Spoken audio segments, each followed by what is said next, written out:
Hello everyone, I'm Tim Rowe, your host for Where Innovation Happens. As you know, Where Innovation Happens seeks to introduce you to the places and spaces around the world that support innovators. Today I'm sharing an interview we recorded live in Tokyo with leaders from two of the world's most vibrant innovation-driving organizations, France's Station F and the UK's ARIA. This interview was part of the speaking program at the Venture Cafe Global Gathering, an international conference focused on sharing know-how about strengthening innovation ecosystems. Station F comprises over 34,000 square meters of innovation space in a massive hall that is a converted railway freight facility, plus they have additional living space for entrepreneurs that work at the facility. Station F is a visually striking building with deep engagement from both startups and corporates throughout France, and has set the standard for what a national innovation hub should be.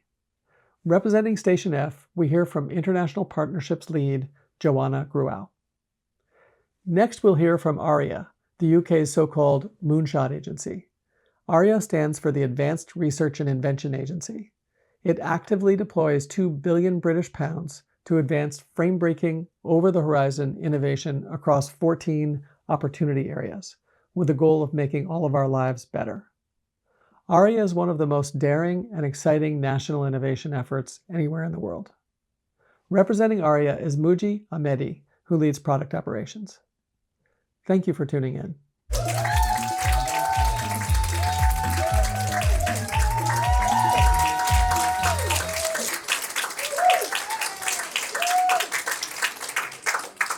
Thank you very much for the warm welcome. And welcome to my fellow panelists. We're incredibly honored to be here today and see such a full room to talk about ecosystems.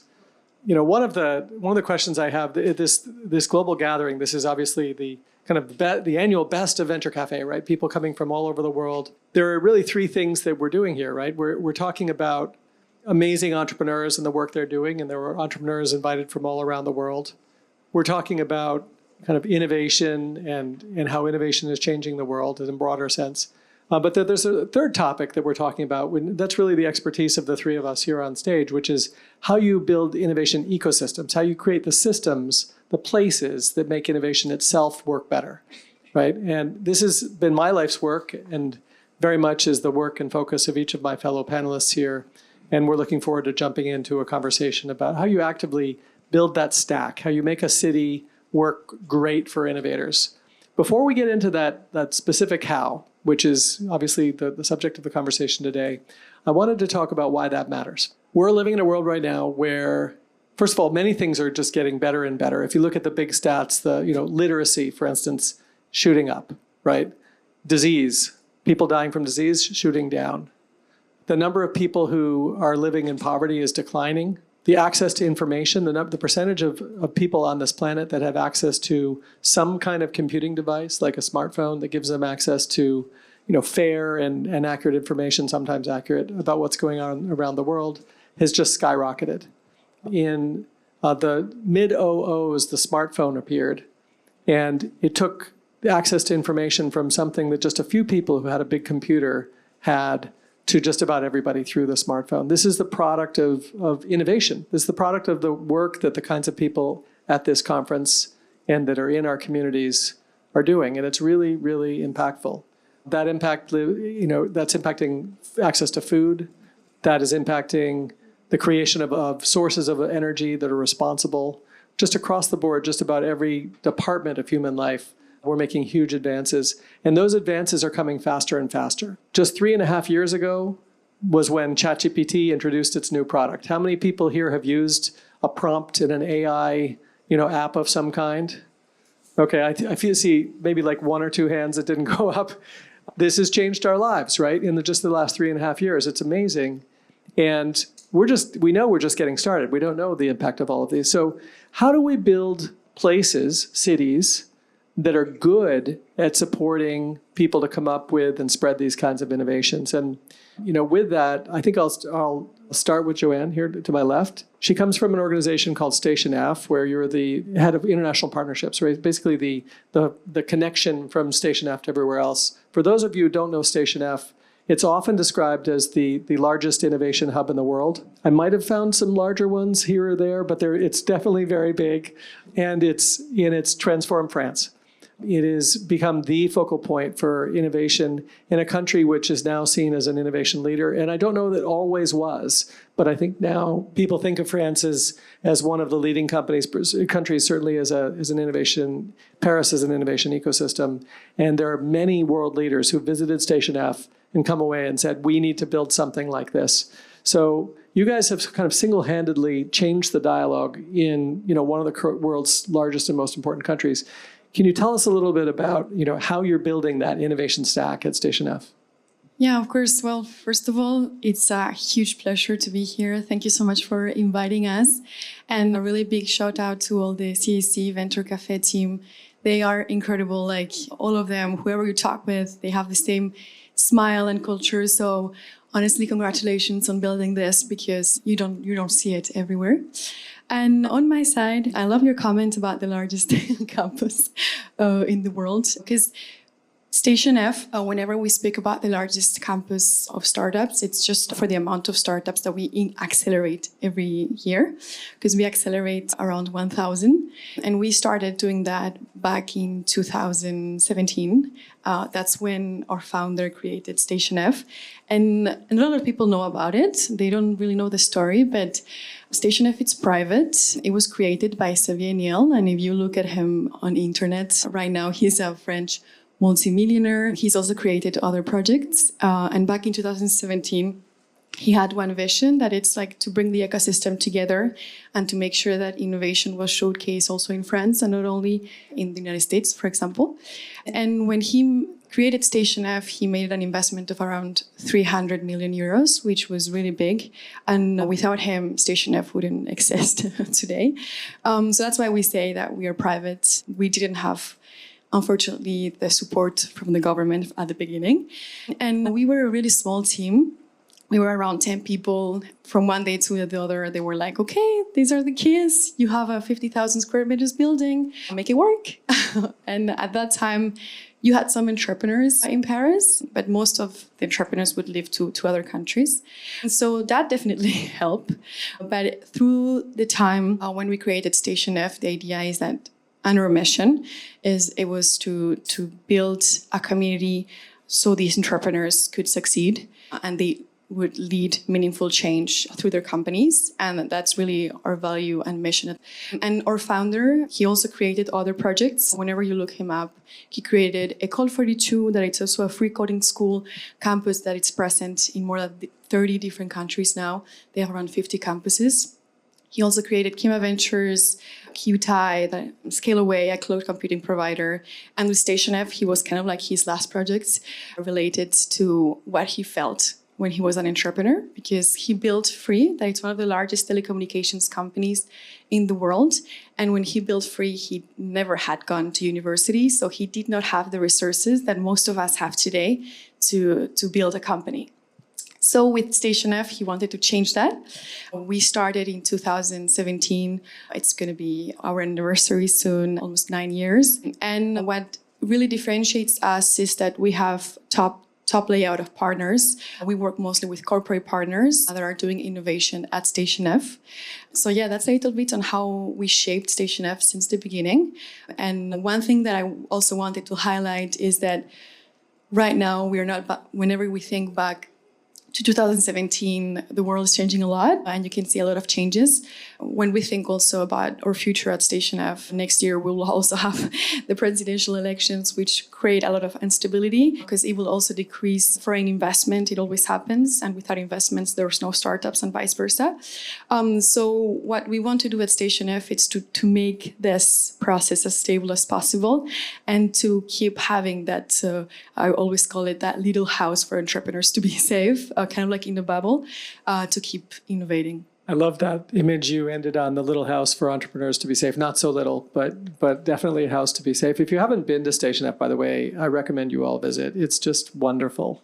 It's a former, I guess it was a train station, was it? Yeah, it was a freight station. And so it's got a massive, massive high ceiling, like several stories high. And then there are buildings inside that are the, kind of the offices and conference rooms and things. They're all very creative. There's even like a food court area made up of like food trucks and things. But it's really inspiring. You go there and you think, we should have one of these in our community. So as the house, the safe house for entrepreneurs, could you tell us, our focus here, and I'll get to you, Muji, in just a second, but our focus here is building the stack. What do we mean by stack, by the way? If you're a computer engineer, the term stack refers to the layers of technology built upon one another that lead up to the capabilities that we expect from our computers. So the lowest level of the stack is what they call the physical layer. It's like the hard wires that connect, say, one computer to the next, or maybe RF waves these days. And then on top of that, you have the simplest protocol with zeros and ones sent over those wires, and all the way up to the TCP/IP protocol and ultimately World Wide Web protocol, and then the content, the things we talk about. So that's the stack, by the way, in our title. So as you think about the stack that's working for Station F right now, could you point out some of the layers that you've built up that you feel like these working with one another make it easier to be a successful entrepreneur in Paris? Yeah, of course. I think the first layer of the stack, it's basically the place to work, of course, a place where you can go every day and work with your team. After the second layer, I would say a acceleration program, kind of like to follow a program that can support you during 4 months to 6 months in order to be able to have the right resources for you to grow really fast. So that it's really linked to our 4 different audiences. Our acceleration programs, for example, at Station F, are run directly by partners. Just to name a few, we work with Microsoft, Meta, Binance, Thales, LVMH, L'Oreal. They're based on campus and they're providing these acceleration programs directly. The third one, which is also one of our main audiences, would be also the investment. How do you make sure that you're connected to the right investors, to the right people? Because I used to work in a startup before Station F. And one of the key lessons that I learned was your investors are going to be like family members. They're going to be there. They're going to be in the really, really low moments and really, really high moments. So how do you make sure that the people that are supporting your projects have the same values that you do have? So that would be the third layer, I would say. And also it's something that we encourage in Station F in terms that we have a lot of initiatives with investors. We make sure that we have really top-notch quality investors on campus and that they have the same access, and we give them access to really quality deal flow. And the fourth, I would say, and of course that's my role, the international connections. We live in a world that you go global from the first day. So you have to be out. You cannot stay only at Station F. You have to start thinking, okay, my product is still not working, but if it works tomorrow, how can I be in 3, 4, or 5 countries at the same time? So also, how do you connect to the right people outside of your own country? So those are, I would say, my 4 layouts of resources, and also they are linked on what we provide at Station F. So the physical layer, the acceleration program. Sorry, what was the third one again? Acceleration program, the investors. Oh, the investors who share your values. Exactly. I wanted to come back to that. And then global connections. So these are 4 layers. We're not saying these are the only 4 layers that you need. These are the 4 layers that Station F is in particular led. And when I get to Muji, I'm going to talk about some other layers. As you're building your ecosystems, the ecosystems in the cities that you're from and that you care about and you're stewarding, and I see a lot of faces in the audience from different parts of the world, you're going to want to think about the layers that you already have that are strong and those layers that might be missing. And it might be possible to learn from some of the folks up here on stage. Let's talk about investors that share your values briefly. When you said it, it struck a chord for me. I've had different investors over the years, but where it's not gone well, it's generally because I didn't pay enough attention to this question of the shared values.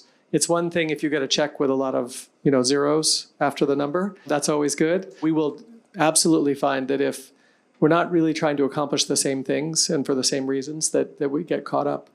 Could you just say another word about that? Because I think it's a really interesting point that's often missed. Yeah, of course. On our end at Station F, we do a huge filter on who gets into our startups. One of the main things is that, for example, investors do not have an office at Station F, but they do have access to the deal flow whenever they're part of our community. And as an entrepreneur, I think that every day, entrepreneurs in the room, you guys have the coolest and the worst job because it's so hard. Of course, it's a roller coaster. I had the luck to be there as well, and on my side, it didn't work out. But I wouldn't have the job that I have today at Station F if that wouldn't have happened. So it also shapes your story. And about finding the right investors, I think it's really important on my side, for example, and really giving a personal opinion. And of course, you can apply it and it might not work, but just what it worked for me, it was to really spend time with the people they've supported. How do you make a little research on which companies they have backed? How did it go? Or what profiles they have, the other companies that were backed by that investor that you would like to have on your board. That's really important. It's something really overlooked. Of course, when you are in a situation of, I need to raise money, this is not going to work out, you're kind of like going to accept the first check that comes into the table. But just trust yourself and your intuition as well. Just think about this gut that we all have here and take some time. Because if your gut is telling you, oof, this is not going to work out well, your gut is right. And yes, that would be my first advice, to check on other people that have been supported by that investor fund. And also, as an introvert, it's something I used to hate, but you also have to be exposed. You have to be part of events. You have to go and talk to the people. You can't expect the people go to you. So that would be my second advice. Don't be scared. Just go for it. What's the worst thing they can tell you? Just a no. And that you already had it. So go for it. There's so many pearls of wisdom here. I love the trusting of the gut. They say that your decisions can be informed by three things: your head, your heart, and your gut. That's where it comes from. A lot of us try to make our decisions with our head. That might be there's a lot of zeros here. That looks good, right? Clearly, I think you want to make sure that, you're doing it for the right reasons. That's the heart, right? Probably the business you're building is one that you care about, you think is important. I don't know why, but in a lot of societies, we talk about the gut as this sort of third source of advice for ourselves.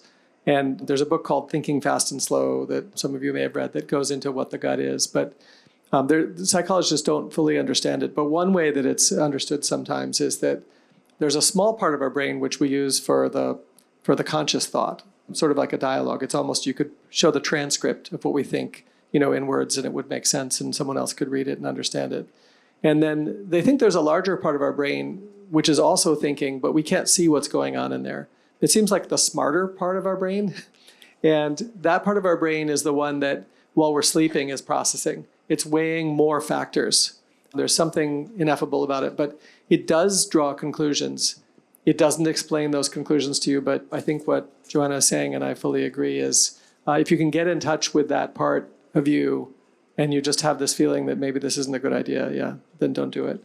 So, Joanna, before I move on to Muji, could you just say a little bit about you? Where'd you come from? What made you want to be in this entrepreneurial world? I wasn't expecting this question. Well, I'm originally from Spain. Even if I'm right now, I don't know if I told it, but I'm based in Paris. And I come from a really small town in Pamplona in the north of Spain. Probably you've never heard about it. And just being here today, it's quite of as a kid, I would have never expected, to be honest. It was not the job that I thought I would have. And I studied business administration and international relations. As a kid, I would always say, hey, I want to become an ambassador. Oh, no, I don't want to be an ambassador. But you kind of are an ambassador in a different way. Yeah, true. And after my studies, I had the chance to get a scholarship and I studied 6 months at UC Berkeley. And that's where I discovered the entrepreneurship ecosystem. And that's when I fell in love. I was a little bit always looking for my path in the world. And I still do think that I'm looking for my path. But at UC Berkeley, I started working for a startup as an internship that was called Will the World. It's basically a data accessibility platform that allows people with disabilities to travel. And it's also a travel agency for people with disabilities to travel. And I started working for them for 4 years, and I was in charge of looking for new investors, making sure that the startup would work. When I joined the company, we were 15, so I was part of the founding team, and we grew. For a startup in the accessibility, let's say, arena or scenario, becoming and doing a Series A and we raised 10 million euros was huge, because accessibility and people with disabilities, it's a sector in the society that it's quite taboo or people overlook about it. Because at the end of the day, all of us in this room are going to age. All of us will probably have accessibility issues. So what we did at Will the World was to make the world accessible, and we made really huge trips happen. We did to Machu Picchu accessible, Torres del Paine in Chile, if you've ever been. We brought people with wheelchairs over there. And I was in charge of like bringing new countries in, and also part of what you do, I think, a little bit in product. And after those 4 years, they wanted to open the European branch. I came to Europe because I was working, in the States, and it didn't work. It was a huge failure in Europe. So they wanted to stay only in the United States, and I decided to quit. And for 4 months, I didn't have a job. I worked with my parents in a supermarket.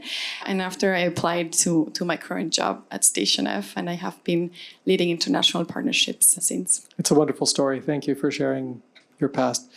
Muji, you have dedicated your career to an organization that I would say is completely unique in the world, but it's pretty unusual. You're aiming at another part of the stack, which is developing the underlying innovations and technologies that move us, or hopefully will move us dramatically forward, what we call sort of moonshots, right?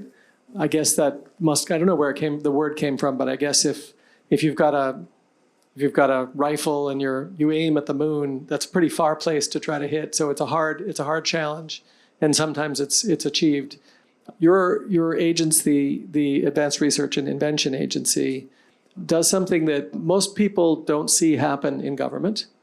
It's willing to take enormous risk, first of all, and it's willing to place the decision-making around taking those risks in just one person in most cases.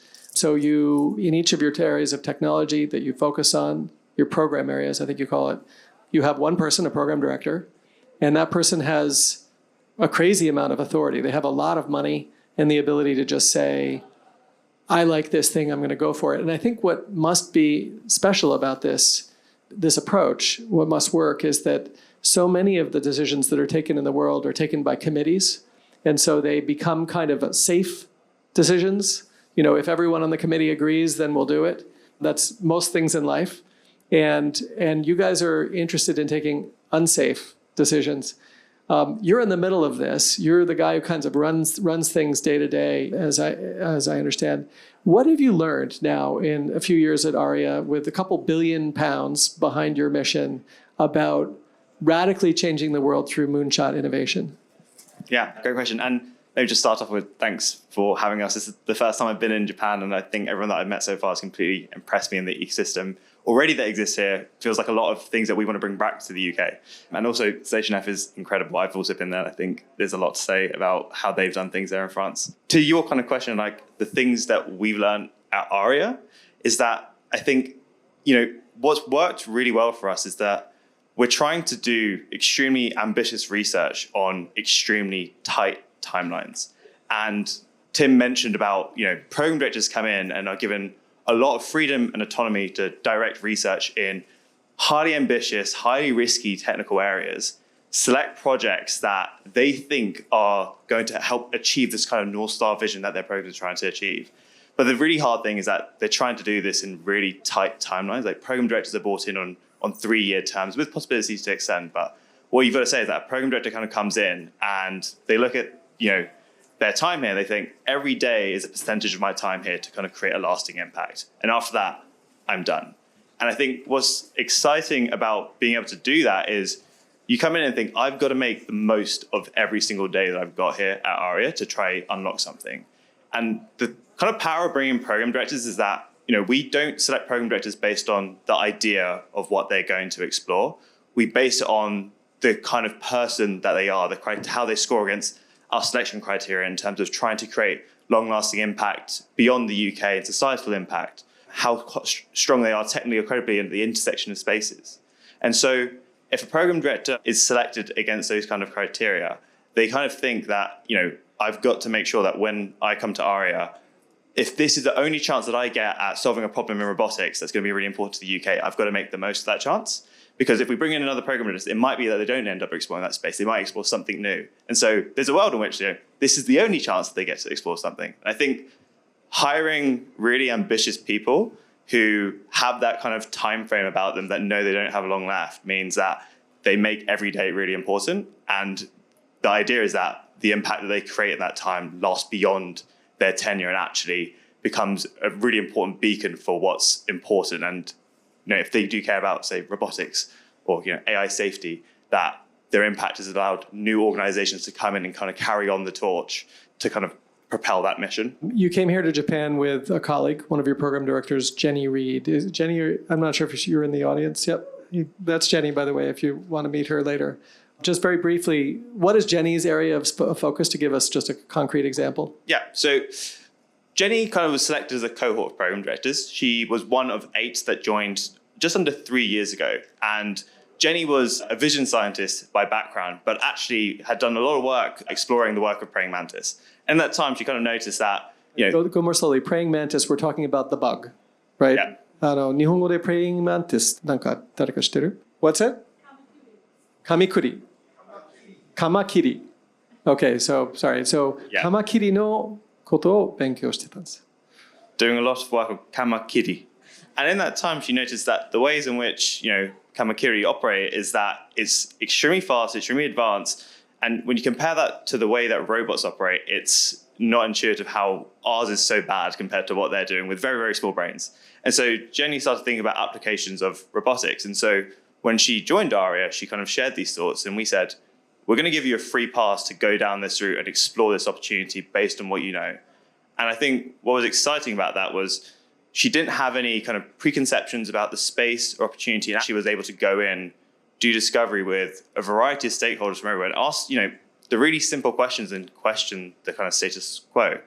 In that time, what she understood is that actually, the software behind a lot of robotics is extremely complex, especially now with the kind of evolution of AI. The kind of curve keeps steepening, but actually the hardware behind robotics is built on a lot of kind of work that's been done from the 70s, but that curve has kind of steadily been kind of increasing, but nowhere near the level that the software has. And so she kind of decided that actually there's an opportunity here to explore something in having smarter robotic bodies. So that's the kind of space that she's defined and explored, which we call opportunity spaces. That's what a program director does. They come in and define an opportunity space, which is a flare or a signal that something here is really important. And then after that, what she does is brings a community together to explore what could be the specific idea where 50 million pounds of capital could kind of change the possibility of what's possible. And so after doing discovery with kind of stakeholders across industry, kind of government, universities, labs, kind of the whole stack, and even venture capital, kind of landed on a specific program in that space, which is around robotic dexterity, and is trying to unlock, the capabilities of, in 3 to 5 years, kind of creating a very advanced, capable moving robotic hand. So I asked you to go deeply into Jenny's work because I think without understanding the level of depth and focus that they have in each of their scientific areas, it's hard to understand how you would achieve moonshots. But I think now you can probably already all understand that by picking a few of these areas and going very deep on them, there's the potential that ARIA could lead to breakthrough new technology in many different areas. I was on TV last night with the Nikkei CNBC, which is one of the TV shows here in Japan, and they asked me, what is likely to be big in technology in the next few years? It's a kind of classic question. And my answer was that this area, particularly, we're calling it physical AI these days, it's the convergence of AI and robotics, is probably the fastest growing, most important technology area in the next few years. We don't know what will be 5 or 10 or 20 years, but this right now is really happening really quickly, and it's an exciting area. Within that, the ability for robots to actually manipulate and interact with the world is probably the kind of the cutting edge of it. I would say the AI processing is also a really important cutting edge of it, but on the physical side, it's definitely that. We know how to make big machines that can move an arm, but how do we not break an egg when we pick it up and crack it just right? So as I did with Joanna, Muji, could you just tell us a word? How did you personally get into this, and who are you? Yeah, absolutely. Who am I? That's a good question. So I spent my the last 3 years kind of working at ARIA, but before ARIA, I kind of go back is I kind of studied business at university, finished university and thought, I really don't know what to do right now, and did a panic master's in international business and entrepreneurship. A panic master's. And then in that time, I kind of fell in love with the idea of entrepreneurship, kind of explored a lot of like, what are people doing in the UK? What are the types of ideas? Like what it actually takes to be a kind of founder. After that, I immediately decided like, I need to spend some time working in a startup and kind of explored this whole kind of, whatever I could get my hands on, and explored a B2B kind of photography company, which basically was Uber for photography. Came in doing kind of business development. And as you do with a very early stage startup, your role is never limited to that one thing that you've done. Just like marketing, kind of building automations, everything, which I found extremely fun, really cross-functional. And then decided actually, I was looking at the lifestyle of the founder, and I was like, they've got a pretty hard job. And I don't know if I'm going to be able to do that, but I want to spend some more time learning about people who do. And so I became aware of an organization called Entrepreneur First, which funny enough actually had an office in Station F, which is how I ended up going there.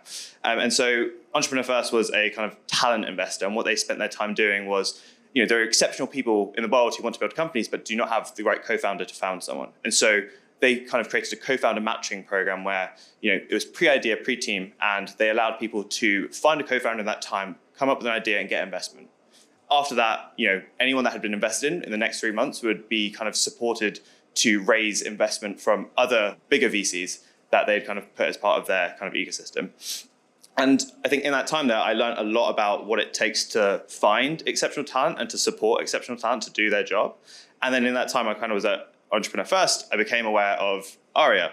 And, I found similarities and parallels between the two organizations. One's, how do you make really long-lasting impact by putting bets into the right people?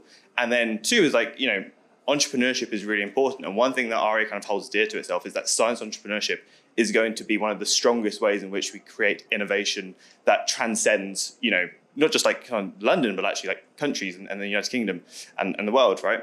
And so became aware of ARIA and had a chance to kind of join at the kind of really early doors of what it was. I think when I joined, I was maybe the 9th or 10th employee, and we're now somewhere around 140, 150. And I think I remember us like sitting around a round table at the back deciding like, what the hell are we going to do when these program directors come in? How are we going to guide them through this journey? And how are we going to make sure that the work that they do is going to be done on extremely ambitious timelines?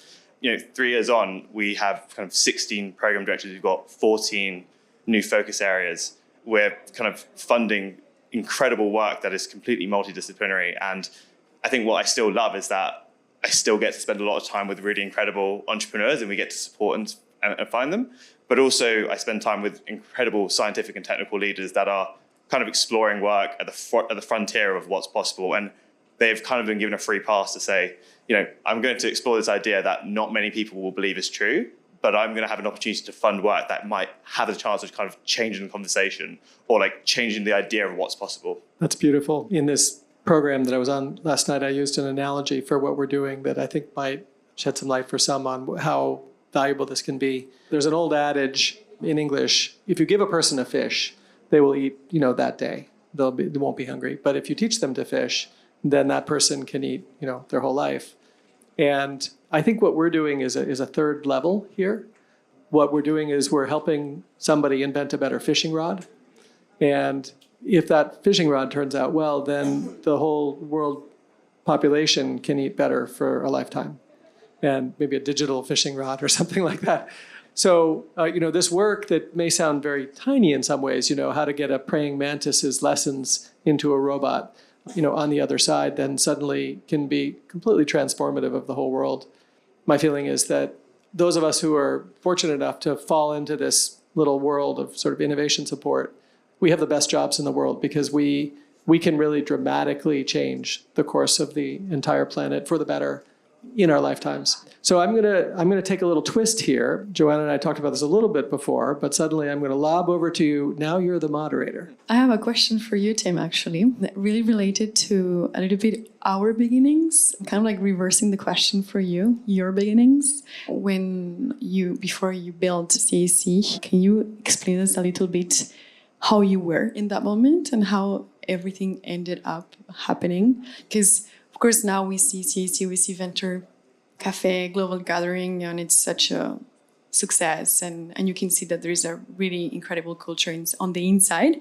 But that's a lot of years and years of work. So it would be super interesting to get to know a little bit about your beginnings as well. Thank you. And we didn't actually plan the questions, by the way, although that sounds very convenient. Thank you. That's very kind. So I was one of these classic geek kids. So my dad, I think, was far-seeing, and he bought an Apple II, which had just been released, one of the first computers. I'm a little older than I look. And he put it in the basement of our house and didn't really give me any explanation or anything. He just said, hey, if you want to kind of use it, it's there. And I started hacking away at the Apple II. And there wasn't much software really, so I had to program in what they call assembler code, which is very, very basic, low level, like zeros and ones almost. And I ultimately managed to get a little dot to go across the screen, but I just thought that was the best thing ever. And so I'm that kid. And I was able to start writing software for local businesses in my neighborhood while I was in middle school. And in high school, I started a couple of companies, and I hired all my friends to work at these companies, and then they weren't my friends anymore, like they were my employees, which was terrible. And so don't do that. But I learned a lot. And then I went to a Boston Computer Society like meetup kind of thing. And there were all these kids that were just like me, and their skin was very pale, and it looked like they didn't have any friends. And and I thought, okay, maybe I'm not on the right track here. And I got onto the sort of normal track. I went to college, I studied international relations, and later I got a degree in business, which I think we all have, in common. And, it's sort of kind of gone mainstream for a little while. I got a job at a place called Boston Consulting Group and loved it, and traveled around the world and learned a lot about business. I wanted to get back to what drove me, what was my kind of core energy. And so I quit my job and I didn't have another job. I thought I'll start a startup of some kind and just go back and build a company. And my wife at the time was a company called McKinsey, and she decided to do the same thing. And we didn't, again, no plans really. She had a better business idea than I did. So I said, why don't you start your business and I'll just kind of get some office space. And, I'll hook up the internet and get some chairs and, the kind of maybe some of the things, Muji, that you do within ARIA, kind of the backstop so everything else can happen, right? And then while I was doing that, a few of our friends from MIT said, we're doing startups now. We just quit our jobs. Could we, kind of just pile in there with you guys? And we're like, yeah, sure. Come on over. And then we were sort of 5 people, and then we were 10 people, and then we were 20 people, and just people kept piling in. And so there was no plan. There was no, unfortunately, we didn't have, a bazillionaire with a lot of money to give us to found this. But we just kind of started this thing. MIT, the school, gave us some space cheap. We threw a big party. There was a big startup conference in town called Red Herring East. If you're old enough, there was the big conference of the day. It was sort of like Web Summit or something today. And we threw an after party, and some West Coast VCs came up to us and said, you guys are really cool. And we're like, yeah, thanks. We think we're cool. And they're like, well, we're about to put $10 million into an incubator, across the river from you. And we want to hear more about you. And we're like, okay. We weren't raising any money. We didn't have it wasn't a business. It was just a bunch of us hanging out. And we said, okay. And so we met with them, and they're like, we're going to invest in you instead. What valuation do you want? And I didn't actually know anything about valuations at that point. Supposedly smart guy, but I knew nothing about this. So I said, 50 million. And they said, fine. And so I was like, okay. So we raised $10 million on a $50 million valuation in 1999 to do, we weren't quite sure, but this was 1999. And we turned it into what we then called an incubator. The idea was to build companies from scratch, like a bunch of MIT kind of hacker types. And we did that for 2 years. It totally failed. It was great for those 2 years. And then if you know your history, in 2001, there was something called the dot-com bust. And so just as investors were so excited in 1999 to throw money at this, in 2001, they said, this is a terrible idea, no more money. And it was completely in lockstep, every single investor. And so all these companies that we tried to found basically all shut down. But we had built this physical space next to MIT that was really quite pretty. And it had the nicest chairs and really good desks and all the kind of fancy stuff. And my dad had guaranteed the lease personally before the venture money had come in. And he's not wealthy. He's a professor. It was more than everything he had that he had promised that he would pay for the lease. And so I went to my investors and I said, this isn't working. And they said, shut it down. And I said, well, I can't shut it down because my dad guaranteed the lease. And so my investors kindly agreed to sell me the business for $1. And so I bought the business for $1, and I committed to my dad that I would somehow make this thing work so he wouldn't, go to debtor's prison. And 6 or 7 years later, I took him out to lunch and I said, by the way, congratulations, your guarantee has expired and we haven't gone out of business. And so it was basically just trying to figure it out. We had this beautiful .com era space, no business plan. And what we found was, while it didn't work at that moment to raise capital from VCs for a little while because it was kind of the market closed, there were all these really cool startups at MIT that were doing really amazing things, and they needed a place to be. And they were willing to pay something to be there, just enough that we could pay our rent. And so we filled up with basically a bunch of MIT startups, and we were entrepreneurs. I like to now say entrepreneurs serving entrepreneurs, but that really was the case. And pretty soon we were full. And so we went back to MIT, said, can we have another floor? And they had like half an empty building at that point because of the bust, and they gave us another floor. And anyway, so long story short, we fell into this. And ever since, I think you said, Joanna, earlier, something, your stack level 0 was the physical place. I think maybe we've got 5 minutes left, and maybe this is kind of a theme. Having the right physical place turns out to be the starting. You can light the fire, bring people together, just as we're all together in this wonderful Mori building space today. And if your Mori building is here, thank you so much for providing the space. This is fully sponsored by Mori Building, by the way. They're one of the largest real estate owners in Japan, and they really do amazing work. And they love what we are doing, and they just said, here, just use this, which is just phenomenal. But these spaces come together, and then through these spaces, we make connections. And we build relationships, and then that leads to innovation, I think. Yeah, I was going to jump in with a separate question I thought I wanted to ask both of you, which is... Co-moderator here. Yeah, absolutely. Which is that I think something we kind of say is like we seek to catalyze, not compete. And so we want to fund work that is kind of not being funded elsewhere, but that attracts other funding.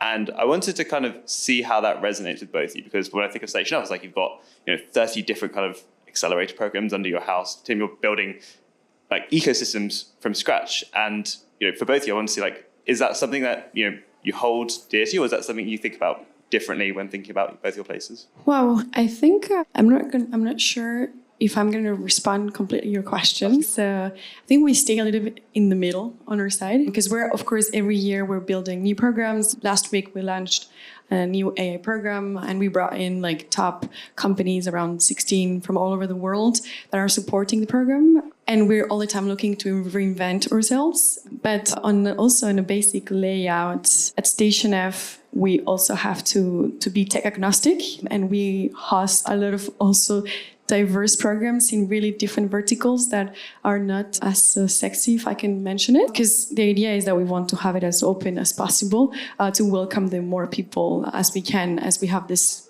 big space and a lot of teams. And so, yeah, I would say, I think I stay a little bit in the middle in my response. So let's move on to Tim. What do you think? Can you just restate the question one more time, make sure I get it? Yeah. So we seek to kind of think about catalyzing, not competing. I think when you're building kind of ecosystems in new places with Venture Cafe, how do you think about creating environments where everyone who attends is trying to kind of accelerate the work they're doing versus trying to compete with others? Or do you think having the competition is important? Yeah, so what I would say is that if you create a target-rich environment of creative individuals, people with something to offer the world, and you give them a lot of resource, like in our case, we try to build shared laboratories around different technologies and so forth. There's a very strong common thread of, hey, we're all here trying to do something good for the world. Well, people know that sometimes they are competing, and sometimes they need to go behind a closed door and close that door and keep their stuff to themselves. I guess some people feel like that's maybe conflictual or creates a problem or something, that there's competition and also cooperation, but we actually haven't really encountered it. I'll give you an example. So in 2005, a guy named Rich Miner moved into CIC. He co-founded a company called Android. And Google bought Android and turned it into what is about a third of the value of Google now, according to analysts. And he wrote the software over the next 3 years, but it was entirely in secret, he and his small team. And this was probably one of the biggest, best kept secrets in computing, because At that time, Eric Schmidt was on Apple's board. You could think what you want, but essentially Google was thinking about competing with Apple even while they were working with Apple. And this, by the way, happens all the time now in computing. But this was intensely competitive and personal. But at the same time, I saw Rich Miner sitting with entrepreneurs all around the center, counseling entrepreneurs on their ideas in the mobile space, right? And he was a real guru in that space. He just sold a company for a couple $100 million in that space. So I think it's sort of a little bit of both. Like you're trying to create these incredibly rich environments that have everything an entrepreneur could possibly want, kind of Disneyland for entrepreneurs. You need to preserve it so that the really hard-driving, strong entrepreneurs, your sort of Elon Musk types or whatever, feel comfortable there. They've got to be able to, launch their world-beating company, on the basis of these platforms. If you lose them, by the way, you lose a lot because there's so much of innovation comes from that type of individual. And at the same time, I've found that those people contribute deeply to the ecosystems that they participate in. I don't know how to say it better, but Elon Musk co-founded OpenAI, knowing it was a nonprofit. Later, I think he had mixed feelings about that, but that that's what was found, created there, and it was phenomenal.